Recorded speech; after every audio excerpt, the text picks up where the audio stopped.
Assalamualaikum warahmatullahi wabarakatuh. Anak-anakku sekalian, kelas 11 TKJ bertemu lagi bersama Bapak Supriyadi di pelajaran teknologi layanan jaringan untuk pertemuan kedua. Gimana kabarnya? Mudah-mudahan kalian tetap semangat dan sehat serta diberikan keberkahan oleh Allah Subhanahu wa taala.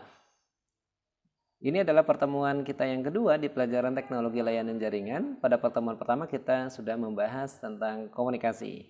Ya, deskripsi komunikasi, kemudian jenis-jenis komunikasi dan sebagainya. Oke, kali ini kita akan masuk ke pelajaran atau pembahasan materi komunikasi data.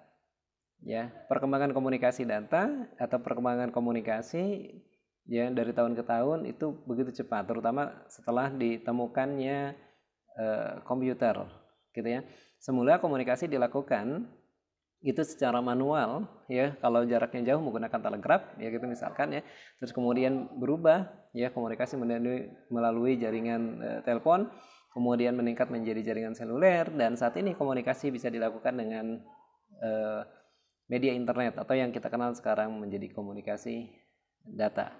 Ya, sekilas perkembangan komunikasi kira-kira seperti itu. Nah, saat ini kita berada di era komunikasi data, komunikasi yang disampaikan melalui media komputer dan jaringan internet.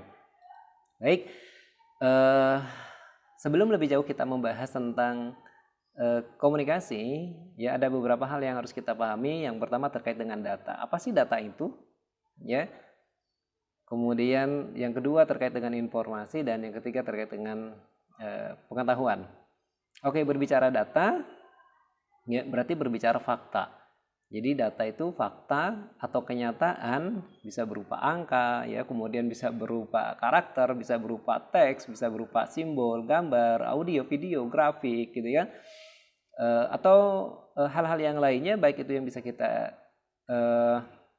secara langsung ya bisa kita rasakan atau yang tidak bisa kita rasakan.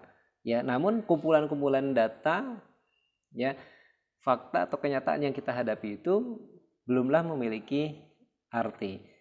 Jadi kumpulan-kumpulan seperti itu disebut dengan data. Ya, sebagai contoh misalkan ketika kita menyebutkan angka 1, nah, kita belum tahu apa maksudnya dari atas angka 1 itu. Ya kan? Ketika kita menyebutkan nama jalan, misalkan Jalan Jenderal Sudirman, kita nggak tahu. Ya. Tapi katakanlah misalkan ketika wartawan memberikan sebuah informasi, ya, yang merupakan hasil pengolahan data tersebut, ya data-data dikumpulkan oleh wartawan, bisa berupa angka, bisa berupa nama jalan, bisa berupa nama orang dan sebagainya, kemudian ditulis di headline newsnya, ya, atau di beritanya tadi ditulis, ya, 1 orang meninggal kecelakaan tabrakan ya antar mobil di Jalan Jenderal Sudirman. Nah, di situ ada Jalan Jenderal Sudirman, kemudian ada nama ada angka di situ 1 misalkan ya. Kemudian ada kejadian. Nah, ketika itu diolah, ya kumpulan data tadi kemudian diolah, barulah kita bisa mengerti. Oh, ternyata ada kejadian seperti itu. Ya. Jadi data itu berupa kumpulan-kumpulan fakta yang ada di hadapan kita, namun kumpulan-kumpulan tadi belumlah memiliki arti sebelum diolah. Bisa dipahami ya? Oke, data seperti itu. Yang kedua adalah informasi. Ya. Nah, informasi ini merupakan output atau keluaran ya hasil dari pengolahan data. Ya, seperti tadi, data kumpulan yang kenyataan yang ada di hadapan kita, ya kan? Seperti contoh misalkan ya tadi ya wartawan mengumpulkan data-data ya ketika melalui wawancara ataupun melalui penelitian dan sebagainya, terus kemudian dikumpulkan data-data tadi, ya diolah data tadi. Nah, hasil pengolahan data itu outputnya, keluarannya itu berupa informasi. Jadi informasi itu adalah ya kumpulan data yang diolah, gitu ya. Kumpulan data tadi yang diolah bisa berupa angka, bisa berupa nama jalan, ya bisa berupa karakter atau bisa berupa apapun, ya. Nah, adapun pengolahan data, ya itu bisa menggunakan alat bantu, ya bisa menggunakan komputer, ya atau bisa secara manual, ya kita manual dianalisis, kemudian hasil dari pengolahan tersebut jadilah sebuah informasi. Oke, bisa dipahami ya data kemudian informasi, ya. Data kumpulan fakta diolah kemudian jadilah sebuah informasi. Nah, informasi yang disampaikan dari satu orang kepada orang lain yang tadinya orang lain tidak tahu, ya, kemudian ada orang yang menyampaikan tentang informasi tadi di mana informasi adalah hasil pengolahan data, maka ya informasi yang disampaikan tadi ya diterima oleh orang lain yang tadinya tidak tahu menjadi tahu, itulah yang disebut dengan pengetahuan. Ya. Oke, yang ketiga adalah pengetahuan. Jadi pengetahuan itu data yang diolah kemudian menjadi sebuah informasi disampaikan kepada orang yang belum mengetahui. Nah, orang yang belum mengetahui tadi ketika menerima informasi ya berupa kumpulan-kumpulan data yang diolah tadi, maka itu menjadi sebuah pengetahuan yang baru bagi orang tersebut. Oke, terkait dengan komunikasi data perlu kita catat tadi. Ya, pertama terkait dengan data itu sendiri, kedua terkait dengan informasi, dan yang ketiga terkait dengan pengetahuan.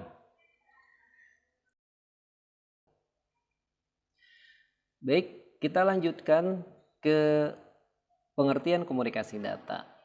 Ya, kita akan membahas ragam aplikasi komunikasi data. Oke, terkait dengan ragam komunikasi data itu banyak sekali. Bisa komunikasi audio, ya. Kemudian komunikasi video, ya, komunikasi audio video, ya, atau sering dikenal dengan teleconference, gitu ya, ya.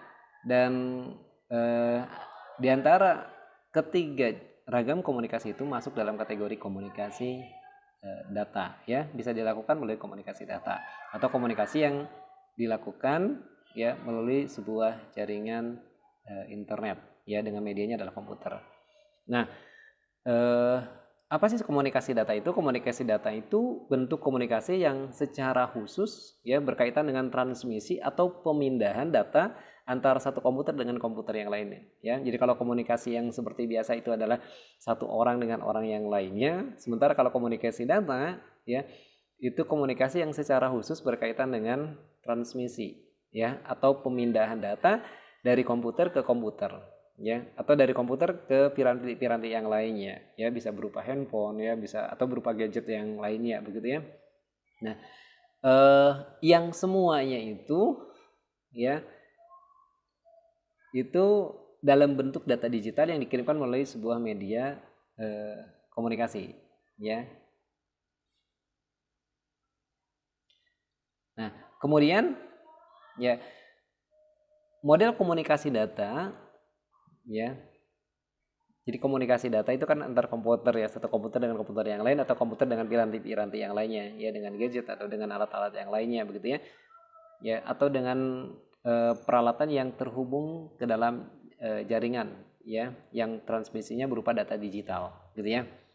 Nah, komunikasi itu, ya, modelnya kira-kira ada 3, ya, komunikasi data itu ada 3. Yang pertama adalah komunikasi simplex, ya. Nah, komunikasi data simplex itu berarti satu arah, ya. Jadi hanya satu arah saja, ya. Tidak bisa dua arah, ya. Ya, sebagai contoh misalkan dulu ada ya dari komputer, ya, terus kemudian ya hanya berupa output saja langsung, sementara kita tidak bisa memberikan feedback ya terhadap komunikasi yang dilakukan. Jadi kita hanya sekedar melihat saja. Ya, ya, ada informasi yang disampaikan ya melalui layar ya dari komputer tadi, hasil data yang diolah, hanya saja kita tidak bisa memberikan umpan balik atau feedback terhadap jenis komunikasi tadi. Jadi hanya satu arah saja. Ya, ini misalkan ya tadi ada dari CPU-nya atau dari komputernya, terus kemudian disampaikan melalui layar monitor, gitu ya. Kemudian yang kedua adalah komunikasi data half duplex, ya. Half duplex ini komunikasi dua arah, ya. Namun komunikasi dua arah tadi artinya gini, ada proses pengiriman, ada proses pengambilan data, begitu ya. Nah, namun komunikasi jenis yang kedua ini, ya, half duplex, ya, itu prosesnya bergantian. Ya, jadi kalau misalkan ini sudah selesai, baru kemudian disusul yang lainnya. Data sudah diterima, ya, terus kemudian ada pengiriman data berikutnya. ya. Itu komunikasi half duplex, ya. Nah, ini biasanya kalau misalkan komunikasinya terkait dengan ragam komunikasi, jenis komunikasi audio, ya. Contohnya menggunakan HT, ya. Ya, handy talkie itu ya. Handy talkie kan nggak bisa dua-duanya, ya. Berbeda kalau misalkan kita komunikasi dengan menggunakan telepon. Ya, kita ngomong ya bisa sambil dengerin gitu kan. Ya, nelpon, ngomong gitu kan. Bahkan bisa sambil maksudnya nggak jelas gitu ya. Ini ngomong, ini dengerin, ini sampai dua-duanya mau ngomong bisa, ya. Tetapi kalau half duplex, ya, itu nggak bisa tuh. Misalkan kita pakai handy talkie ya. Nah, ketika handy talkie kita ngomong, berarti yang satunya harus dimatiin, ya, cuma dengerin doang. Nah, begitu juga ini ketika selesai, ya, yang ini matiin, kemudian yang lainnya baru dihidupkan dan bisa ngomong. Itu namanya half duplex, ya.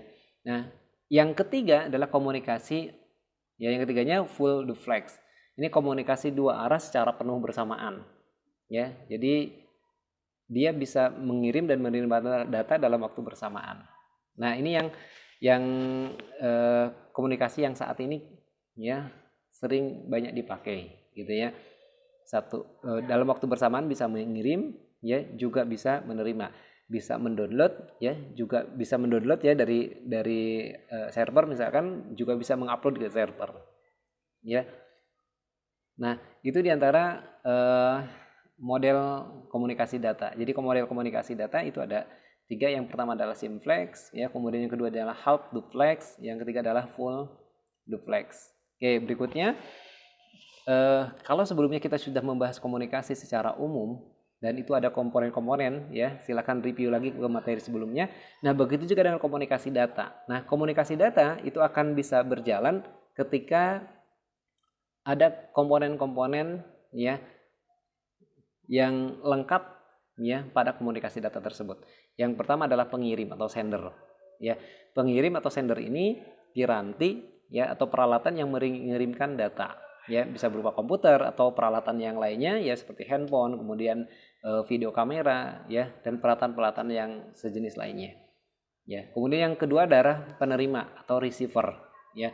Penerima ini piranti atau peralatan yang menerima data, juga bisa berupa komputer atau alat lainnya seperti handphone, ya, video kamera, ya, dan peralatan-peralatan yang sejenis lainnya.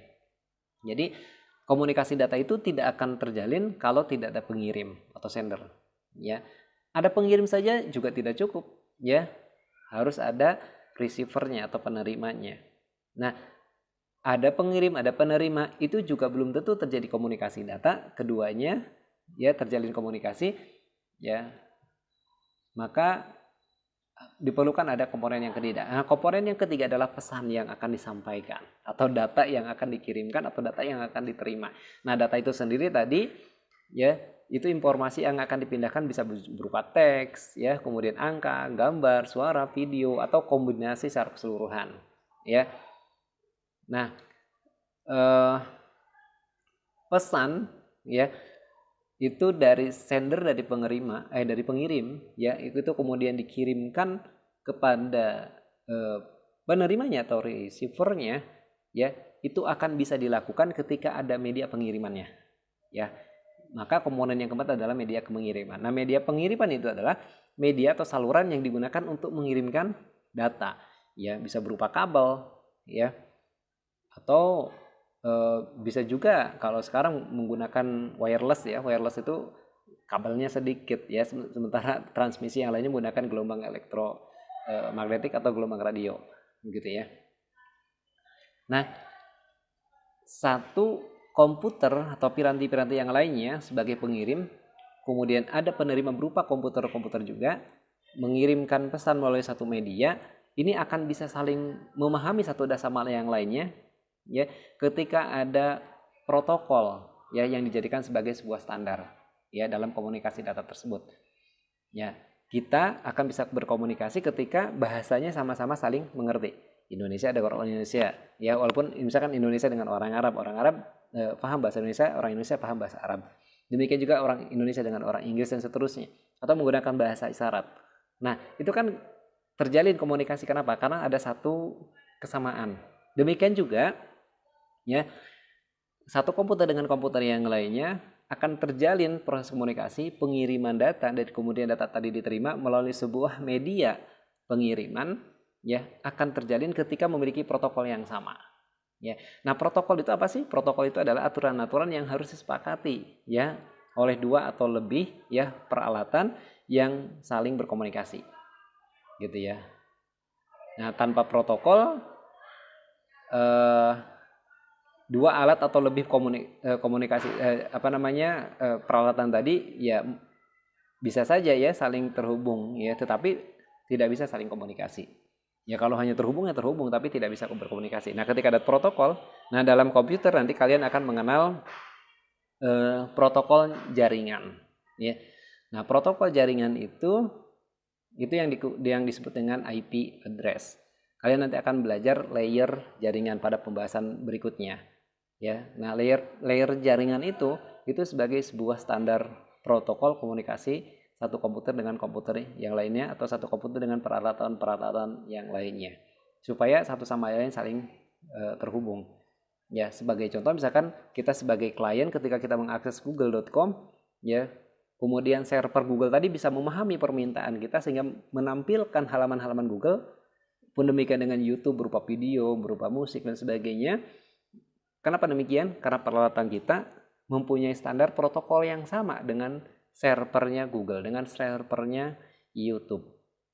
Oke, 5 hal ya, ada 5 hal tadi ya, atau 6 ya, kalau dalam biasa kan ada 5 ya, kalau dalam komunikasi data itu ada 6 ya. Yang pertama adalah pengirim. Ada 5 ya, sama ya. Ada pengirim, ada penerima, ada pesan yang disampaikan, ada media pengirimannya, dan ada protokol sebagai sebuah aturan standar ya, komunikasi satu dengan yang lainnya, peralatan yang satu dengan peralatan yang lainnya. Oke, pembahasan kita terkait dengan perkembangan komunikasi data ya sampai di sini ya. Insya Allah pada pembahasan berikutnya kita akan mempraktekkan ya bagaimana komunikasi data itu akan terjadi ya. Seperti apa sih proses komunikasi data tersebut ya. Pada pembahasan berikutnya kita akan mencoba mempraktekkan menggunakan internet ya, menggunakan internet kita komunikasi, terus kemudian berapa sih data yang ditransmisikan, berapa data yang dikirim, berapa data yang diterima ya. Jadi stay terus di pembelajaran teknologi layanan jaringan di kelas 11 TKJ bersama Bapak Supriyadi. Silakan klik like-nya. Bagi yang belum subscribe ya silakan subscribe dan di-share sebanyak-banyaknya, mudah-mudahan bermanfaat. Oke, sampai ketemu lagi bersama Bapak di pelajaran teknologi layanan jaringan. Assalamualaikum warahmatullahi wabarakatuh.